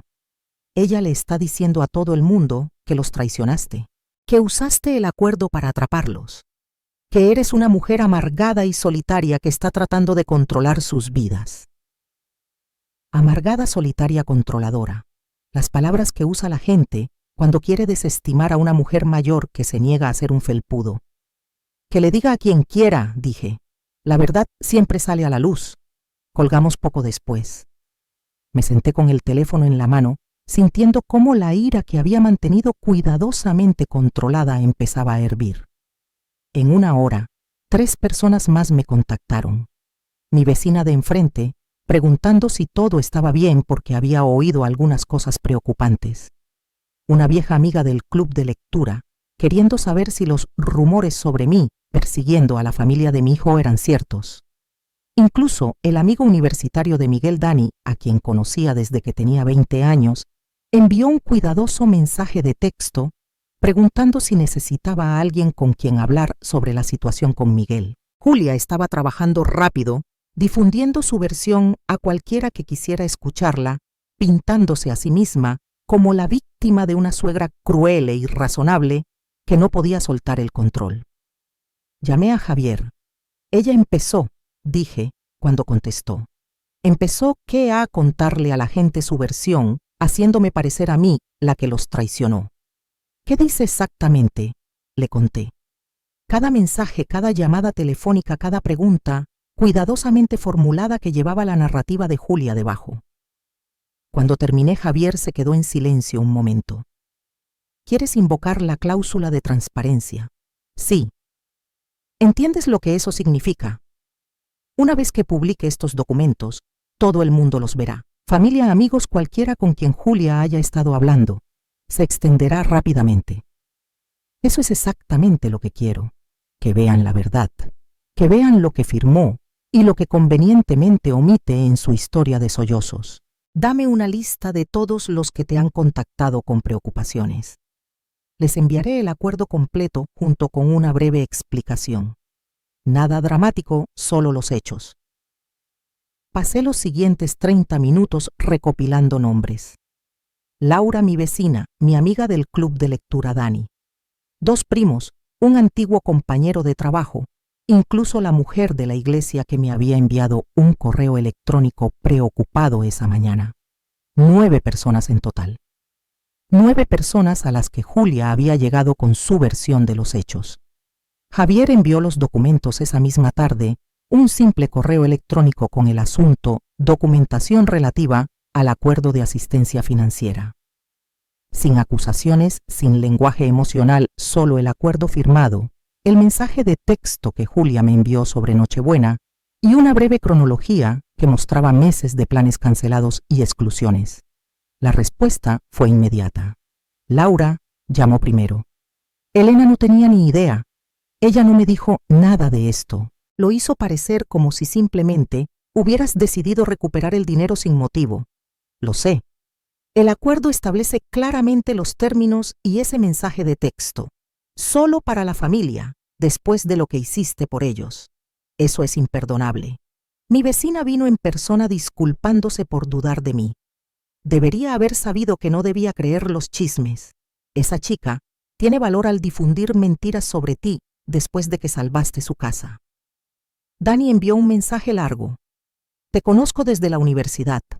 He visto lo generosa que has sido con Miguel toda su vida. El hecho de que ella haya transformado esto en que tú eres controladora es repugnante. Miguel necesita echarle valor y enfrentarse a ella.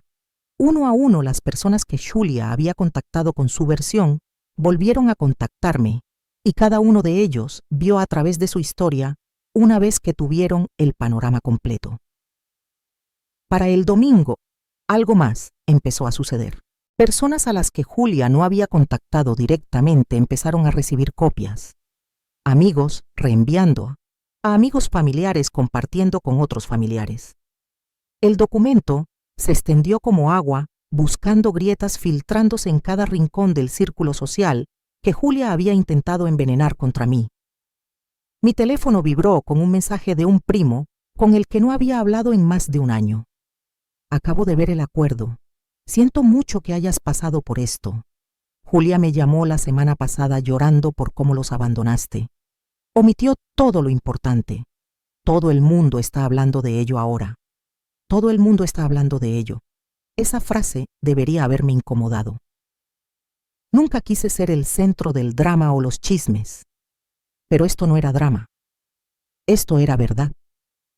Y la verdad, una vez liberada, tiene un impulso que nada puede detener. El martes por la mañana recibí un mensaje de alguien inesperado. Elena, soy la madre de Julia. Necesito hablar contigo. ¿Puedo pasarme? Miré ese mensaje durante mucho tiempo. La madre de Julia, una mujer que había conocido quizás 5 veces, siempre educada pero distante, el tipo de persona que sonreía en las reuniones familiares, pero nunca se involucraba realmente. ¿Cuándo? Respondí. Hoy, si es posible, esto es importante. A las 14:00.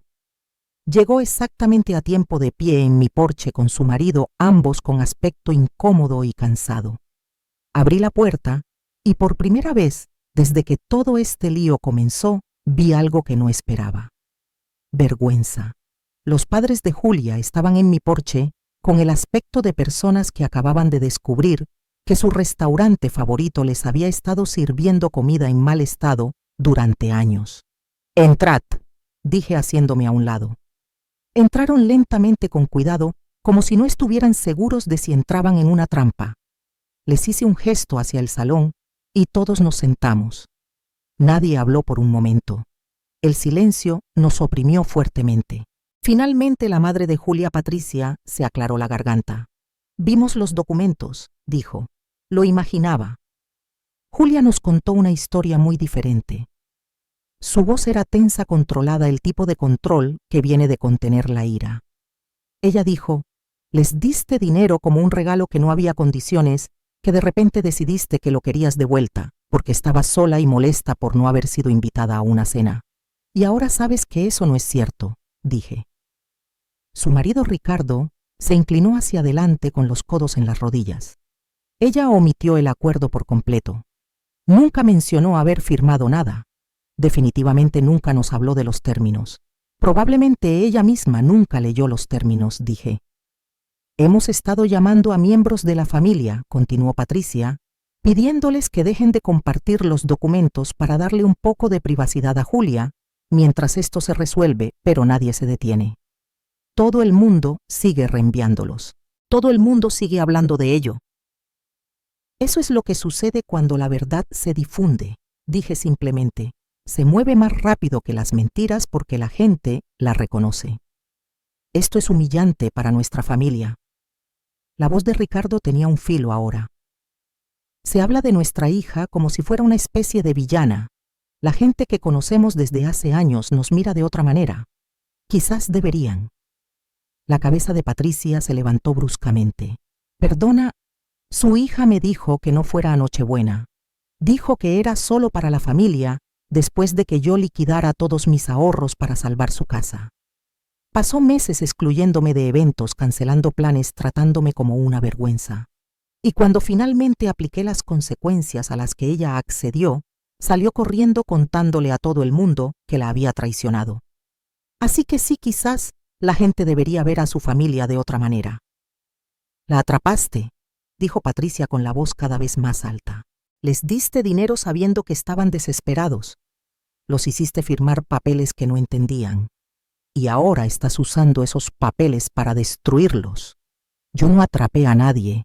Me protegí a mí misma. Hay una diferencia. Eres una mujer adulta. Podrías haber hablado con ella, decirle que el mensaje te había dolido, arreglarlo como adultos. En cambio, fuiste a por todas». La miré fijamente. ¿Cuántas veces debería haber hablado con ella? ¿Cuántas cenas canceladas debería haber aceptado? ¿De cuántos eventos debería haberme excluido antes de que se me permitiera sentirme herida? Dime el número exacto, Patricia, porque me encantaría saber dónde está el límite. Ella no respondió. Intenté hablar, intenté entender. Intenté darles espacio y poner excusas porque nunca tenían tiempo para mí. Y no importó porque el problema no era la comunicación. El problema era que una vez que tuvieron mi dinero, ya no me necesitaban. «Eso no es justo», dijo Ricardo. «Estaban agradecidos. Nos dijeron lo mucho que apreciaban lo que hiciste. Entonces, ¿por qué me desinvitaron de Nochebuena?» Silencio.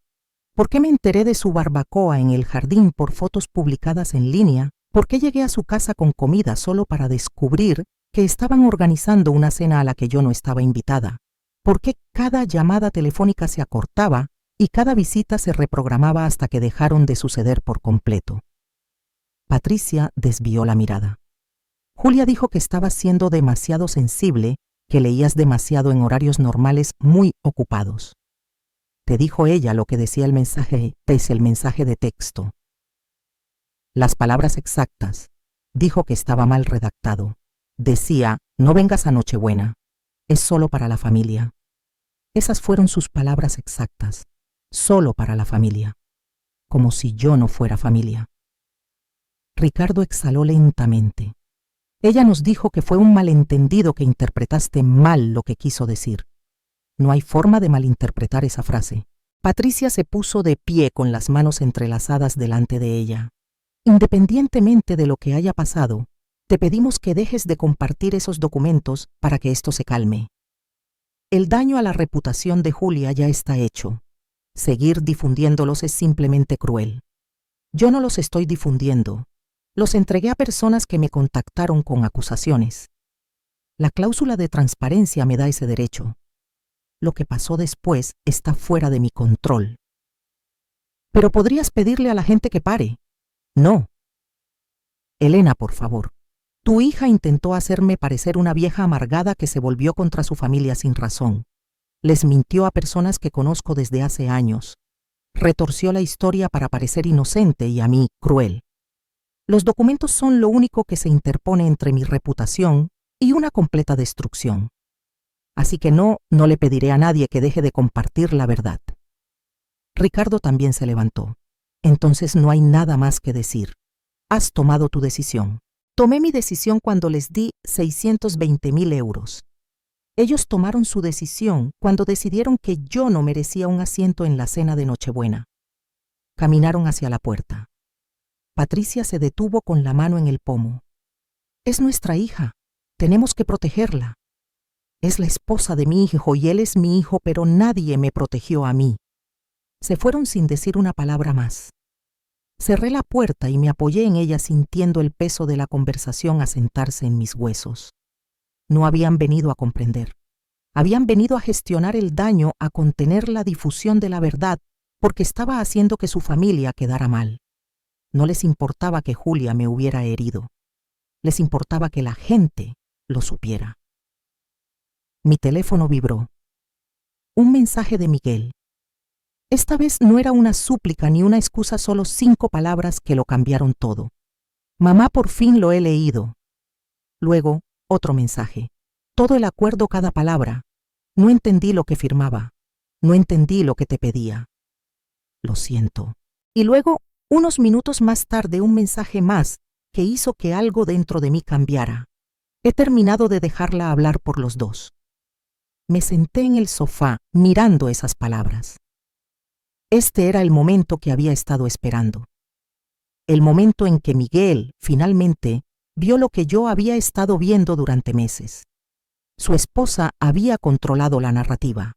Ella había hablado por él, había decidido por él, me había excluido en su nombre, y él la había dejado porque era más fácil que enfrentarse a ella. Pero algo se había roto. Tal vez fue ver los documentos. Tal vez fue ver a su madre ser atacada mientras él permanecía en silencio. Tal vez fue simplemente darse cuenta de que la versión de los hechos de Julia no coincidía con la realidad. Fuera lo que fuera, se había formado una grieta. Y las grietas, una vez que empiezan, tienen la costumbre de extenderse. El mensaje de Miguel estuvo en mi teléfono durante 2 días antes de que yo respondiera. No porque estuviera enfadada, no porque quisiera castigarlo más, sino porque necesitaba pensar en lo que sus palabras realmente significaban. He terminado de dejarla hablar por los dos. Sonaba a rendición de cuentas, como si finalmente estuviera viendo lo que yo había visto todo el tiempo. Pero las palabras son fáciles cuando las consecuencias te están presionando. La verdadera prueba sería lo que sucediera a continuación. Al tercer día llegó otro mensaje. Este no era de Miguel, era de Julia. Largo, frenético, desesperado, de una manera que nunca antes había visto en ella. Elena, sé que probablemente no quieras saber de mí. Sé que la he fastidiado. Sé que el mensaje de Nochebuena fue horrible y que nunca debía haberlo enviado. Estaba estresada y abrumada y me desquité contigo, y eso estuvo mal, muy mal. He estado pensando en ello sin parar y ahora me doy cuenta de lo mucho que sacrificaste por nosotros. ¿Cuánto renunciaste para salvar nuestra casa? Y en lugar de estar agradecida te aparté. Puse excusas. Convencí a Miguel de que necesitábamos espacio cuando en realidad simplemente me sentía incómoda con lo mucho que te debíamos. No el dinero, la gratitud. Se sentía como un peso que no podía soportar. Y en lugar de lidiar con ello adecuadamente, simplemente te evité. Lo siento mucho. Sé que lo siento no es suficiente. Sé que te hice daño de formas que no puedo deshacer, pero por favor te lo ruego. Por favor, dile a la gente que deje de compartir esos documentos. Mis padres están recibiendo llamadas. Los compañeros de trabajo de Miguel los han visto. Incluso mi jefe me preguntó al respecto porque alguien lo reenvió a la oficina. Todo el mundo me mira como si fuera una persona terrible y no puedo soportar cómo me trata la gente. Cometí un error estúpido e irreflexivo, y ahora toda mi vida se está desmoronando. Por favor, haré cualquier cosa. Me disculparé públicamente. Llamaré a todo el mundo y les diré que mentí. Admitiré que me equivoqué en todo. Simplemente, por favor, haz que esto se detenga. Ya no puedo más. Lo leí 3 veces. Cada vez sentí menos simpatía y más claridad. No lamentaba haberme herido. Lamentaba que la gente lo supiera. No se disculpaba porque entendiera lo que había hecho. Se disculpaba porque afrontar las consecuencias era incómodo. Y lo más revelador de todo, me estaba pidiendo que arreglara el lío que ella había creado, que limpiara su reputación, que hiciera desaparecer la incomodidad, para que ella pudiera volver a su vida sin el peso del juicio. De la misma manera que ella había querido que yo me fuera cuando mi presencia se volvió inconveniente. Dejé el teléfono y fui a la cocina. Me preparé un té. Me senté a la mesa donde había comido tantas veces sola mientras ellos celebraban con otros. La casa estaba tranquila, en paz mía. Durante meses me había volcado en sus vidas, sus problemas, sus necesidades. Les había dado mi dinero, mi tiempo, mi energía. Me había hecho más pequeña para que ellos pudieran sentirse más grandes. Había aceptado migajas de atención y me había convencido de que era suficiente. Pero no era suficiente. Y en algún momento del camino había olvidado que yo también importaba. No por lo que podía dar, no por lo que podía proporcionar, sino simplemente porque existía. Porque era una persona que merecía respeto, inclusión y amabilidad humana básica. El mensaje de Julia me pedía que la salvara de nuevo, que la rescatara de las consecuencias que ella había creado, de la misma manera que yo la había rescatado de la ejecución hipotecaria. Pero había terminado de rescatar a personas que ni siquiera me invitarían a cenar. Cogí mi teléfono y escribí una respuesta. No larga, no detallada, solo una línea que decía todo lo que necesitaba decir. Algunas lecciones están destinadas a aprenderse de la manera difícil. Esta es la tuya. Le di a enviar, luego apagué mi teléfono. No para ignorar más mensajes, no para evitar más súplicas, sino porque había terminado con este capítulo de mi vida. Terminada con personas que solo me valoraban cuando era útil. Terminada con sacrificar mi paz por personas que no sacrificarían su comodidad por mí.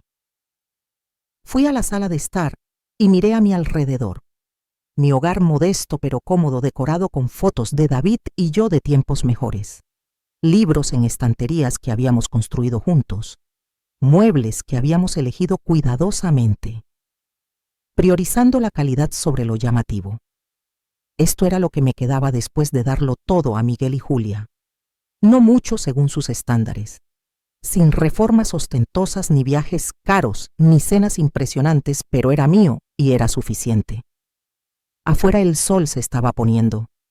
La luz dorada se filtraba por las ventanas haciendo que todo brillara suave y cálido. Me senté en el viejo sillón de David, el que no pude decidirme a desechar, y sentí algo que no había sentido en mucho tiempo. Paz. No la paz que viene de evitar el conflicto, sino la paz que viene de mantenerse firme, de elegirse a uno mismo, cuando todos los demás esperan que sigas dando, de comprender, finalmente, que tu valor no depende de cuánto te sacrifiques. La venganza más fuerte no es ruidosa, no es dramática. No se trata de hacer sufrir a la gente o de verlos desmoronarse. La venganza más fuerte es el silencio, la distancia y dejar que la gente viva dentro de las consecuencias que ellos mismos crearon. Yo no le quité la casa a Julia. Ella se quitó su propia casa al tratar a la persona que la salvó como basura. Yo no destruí su reputación. Ellos la destruyeron al mentir sobre lo que pasó. Yo no arruiné su Nochebuena. Ellos mismos la arruinaron cuando decidieron que solo para la familia no me incluía. Todo lo que hice fue dejar de protegerlos de la verdad. Y la verdad fue lo suficientemente pesada como para aplastarlos sin ninguna ayuda mía. Cuando la habitación se oscureció y la casa se sumió en la tranquilidad de la noche, pensé en la mujer que solía ser.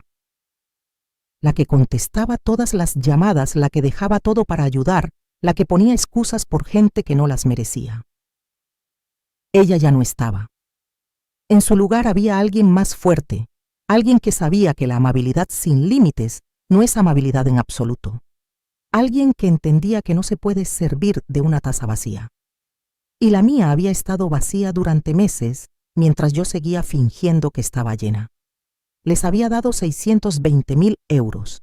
Ellos me habían dado un mensaje de texto diciéndome que no era familia, y de alguna manera yo era la que había salido ganando, porque todavía me tenía a mí misma. Y eso estaba aprendiendo valía más de lo que ellos jamás podrían devolver. Ahora, si has llegado hasta aquí en mi historia, quiero saber de ti. Deja un comentario abajo y dime qué piensas. Tuve razón al hacer cumplir el acuerdo. ¿Habrías hecho lo mismo? ¿Alguna vez has tenido que elegirte a ti misma antes que a la familia de la me gusta, si esta historia te resonó? Y no olvides suscribirte porque hay más historias como esta. Historias de personas que fueron subestimadas, apartadas y descartadas, pero que encontraron la fuerza para defenderse cuando más importaba. Gracias por escuchar mi historia. Y recuerda, a veces lo más amable que puedes hacer por ti mismo es dejar de ser amable con las personas que no lo merecen.